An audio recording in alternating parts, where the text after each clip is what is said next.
નમસ્કાર. એક ગામ હતું. ગામની અંદર એક પરિવાર રહે. એ પરિવાર એટલો સુખી કે તેઓનું જીવન એકદમ સફળતાપૂર્વક જઈ રહ્યું છે. અને એ પરિવારની અંદર બે ભાઈ, એક માતા અને એક પિતા, એમ કરીને નાનો પરિવાર, સુખી પરિવાર અને આયુનું જીવન ચાલી રહ્યું છે.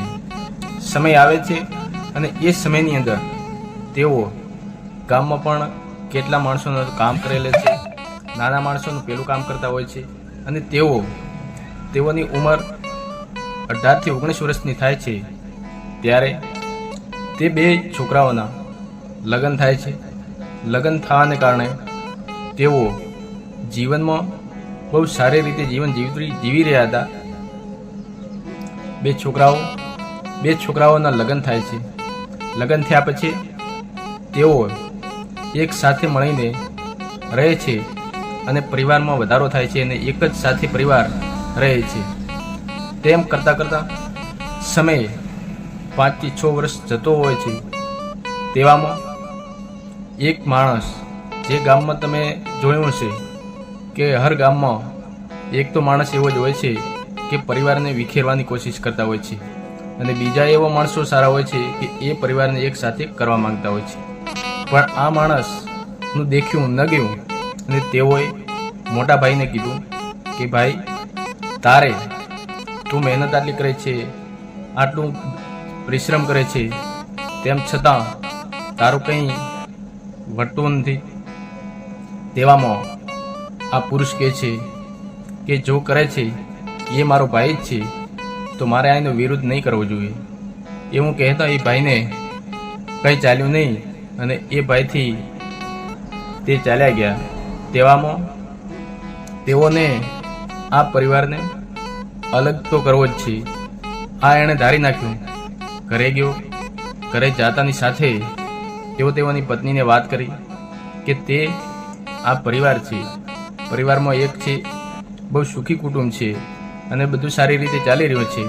તો આવો ને એક છે એવા અલગ કરવા માટે શું કરવું જોઈએ? તો તેઓની પત્ની પણ બહુ ખરાબ, એટલી હાલતે ખરાબ કે તેઓના ભાઈઓને પણ ભેગા બેસવા ન આપ. તો આવી સ્ત્રીની હાથમાં વાત જાય એટલે તેઓએ બેડું ઉઠાવી લીધું અને એણે અહીંયા કીધું કે આ પરિવારને છૂટું કરવામાં હું પૂરેપૂરી કોશિશ કરીશ.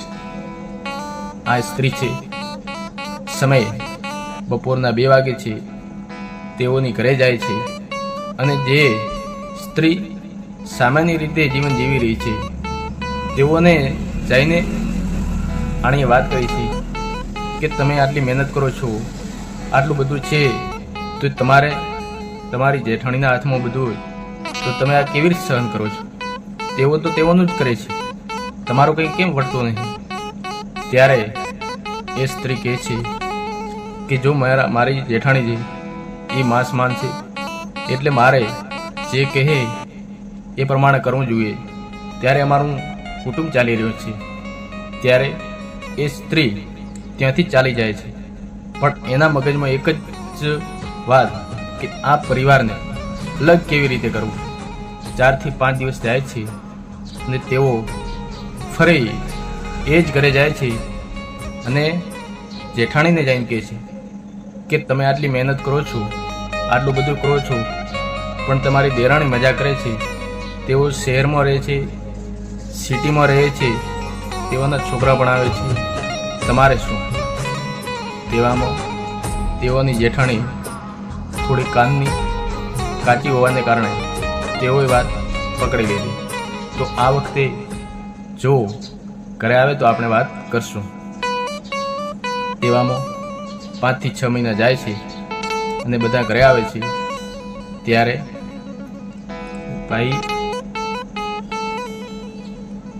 ભાઈને કહે છે, દેવરને કહે છે કે દેવર, આપણે હવે બહુ ભેગા રહ્યા, આપણે હવે જુદા થઈ જઈએ.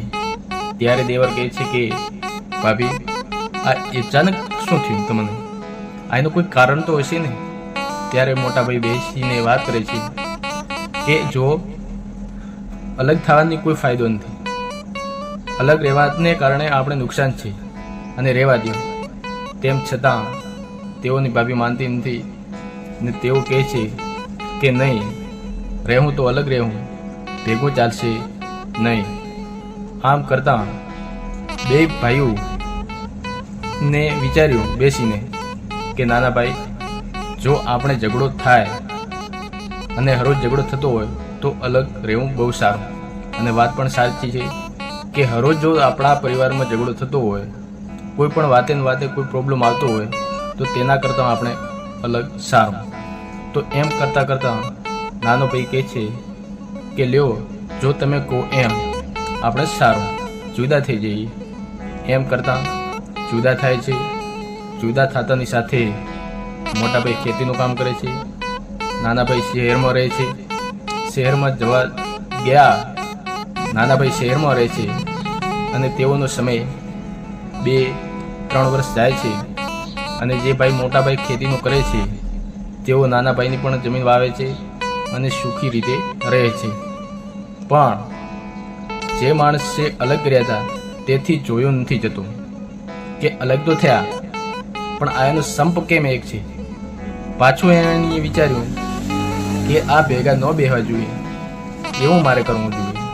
આ ખાલી અલગ જ કર્યા છે, જુદા કર્યા છે. તો એને કારણે તેઓ ફરી એની જેઠાણી પાસે જાય છે અને વાત કરે છે કે તમે આટલી મહેનત કરો છો, તેઓનું ખેતર વાવો છો, તેમ છતાં તમને આમાં શું મળે? એના કરતાં તમે તમારું એટલું પર્સનલ કરો કે ઘરનું જ ખેતી કરો તો તમારા શરીર ઉપર કષ્ટી નહીં, મહેનત નહીં અને જીવન સારું જીવે. પાછું એ પત્નીના મગજમાં બેસાડી દીધું અને ભાઈ આવે છે ઘરે. ત્યારે એ ભાઈને કહે છે પત્ની કે જો આપણે નાના ભાઈની ખેતી કરીએ છીએ તો એ ભાઈની ખેતીમાં આપણને કંઈ મળતો નથી, તો આપણે એને વાવવાનું બંધ કરી દઈએ અને આપણે આપણી ખેતીનું એટલે આપણી જમીનનું જ કરીએ. ભાઈ કહે છે કે આપણે નવરા બેસીએ તેના કરતાં ભલે ભાઈનું જ કરીએ ને. તેમ છતાં એ સ્ત્રી માની નહીં અને જે ખેતી કરતા હતા એ છોડી દીધું.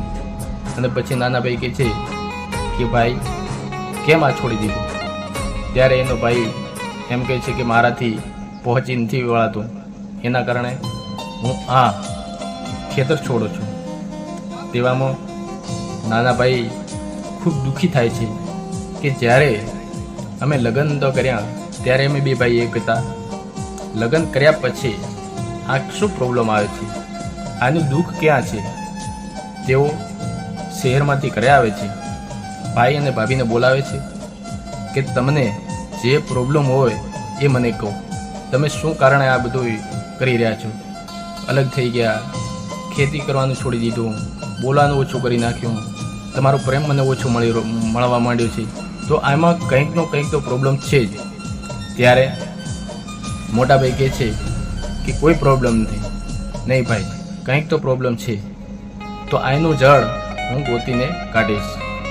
ત્યારે એની નાની પત્ની, જે નાનો ભાઈ છે તેઓની પત્ની, એ વાત કરે છે નાના ભાઈ કે આપણે બાજુમાં જે રહે છે એ મને આવીને આ વાત કરેલી હતી કે તમે મહેનત કરો છો, આમ કરો છો, તેમ કરો છો, મતલબ કાન ભંભોઈ રહ્યા, અને એને કારણે મને અલગ કરવાની કોશિશ કરી હતી પણ મેં આગળ વાત કરી નહીં.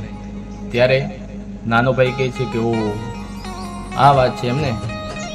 ત્યારે એ ભાઈ નાનો જઈને કહે છે ભાભીને કે ભાભી, જો તમે સીધું મને કહી દીધું હોત તો હું પણ આ જ નિર્ણય લો, પણ તમે બીજાને કહેવાને કારણે આપણા પરિવારમાં વેર વિખેર કરી નાખ્યો છે.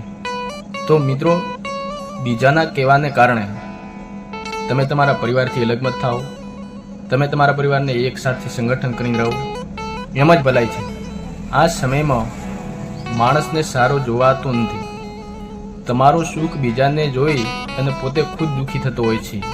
તો તમે તમારી રીતે જીવન જીવો, કોઈ કહે એમ નહીં કરવાનું. આપણે કેવી રીતે જીવવો છે એ આપણા ઉપર નિર્ભર છે. તો આવી રીતે નાના ભાઈએ મોટા ભાઈને વાત કરી કે આપણને જે અલગ કરવાનું છે એ એક જ સ્ત્રી છે જે બાજુવાળી છે. ત્યારે એ ભાઈને સમજમાં આવે છે કે અમારું કુટુંબ આટલું જલ્દી વિખેરાય તો નહીં, પણ આમાં કોઈના કોઈ ભેદ છે જ. તો મિત્રો, જો આ વિડીયો સારો લાગ્યો હોય તો ચેનલને સબસ્ક્રાઈબ કરજો, વિડીયોને લાઈક કરજો અને શેર કરજો. અને ખાસ ધ્યાન કે કોઈના કહેવાને કારણે કોઈ પણ પગલું ભરવા નહીં, કારણ કે કોઈના કહેવાથી પગલું ભરશો ત્યાં હેરાનગતિ જ છે, કોઈ સુખી નથી. પણ મારી નમ્ર વિનંતી, જે માણસો બગાડવાની કોશિશ કરે છે પરિવારમાં કે ગમે ત્યાં, એને આટલી હદે જવું નહીં, કારણ કે એનું પરિણામ ભોગવવા માટે તમારે પણ તૈયાર રહેવું પડશે. ફરી મળશું આગલા વિડીયોમાં. ત્યાં સુધી લઉં છું રજા. નમસ્કાર.